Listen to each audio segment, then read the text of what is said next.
ఓం నమో భగవతే వాసుదేవాయ.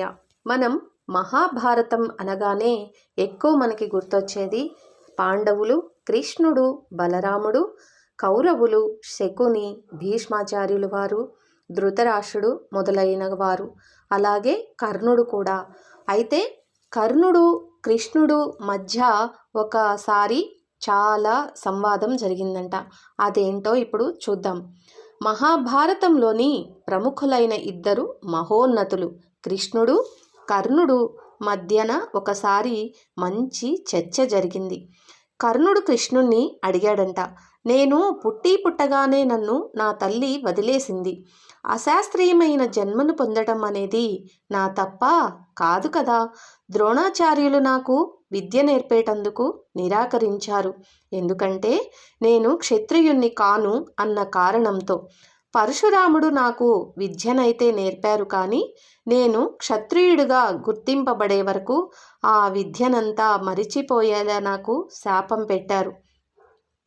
పొరపాటున నా బాణం ఒక ఆవుకి తగిలితే ఆ ఆవు యజమాని నా తప్పు లేకున్నా నన్ను నిందించారు.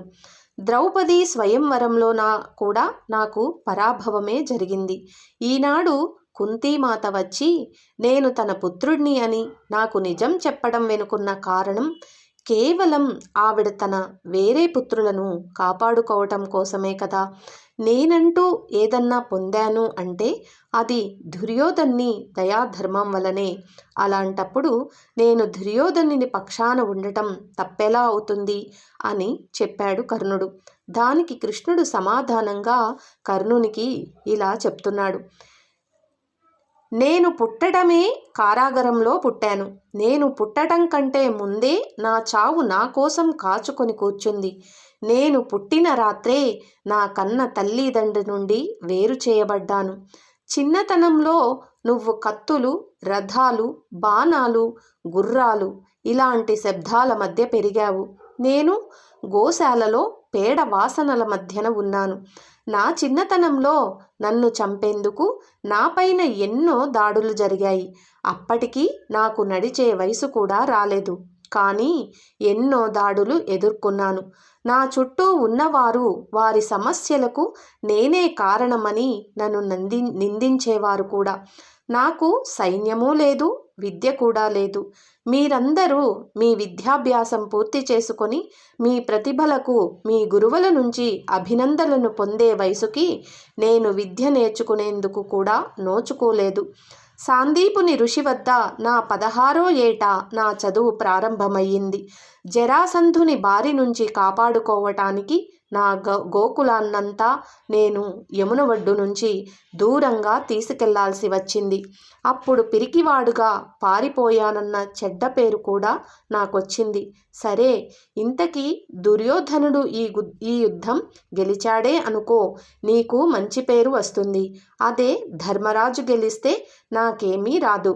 పైగా ఈ యుద్ధం మరియు యుద్ధానికి సంబంధించిన సమస్యలకు నేనే కారణం అన్న నింద వేస్తారు అందరూ నాపైన.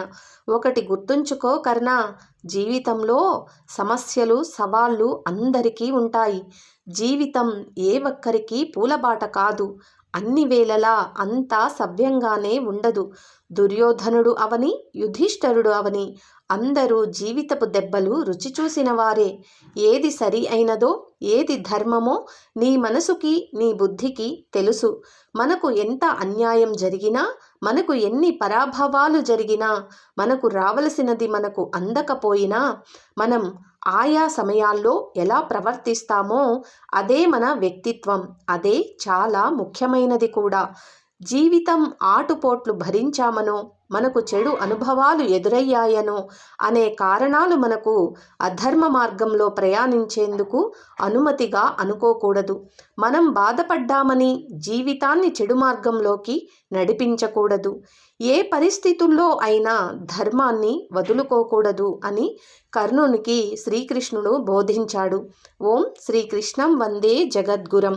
ఓం శ్రీకృష్ణార్పణమస్తు. ఓం నమో భగవతే వాసుదేవాయ. స్వస్తి.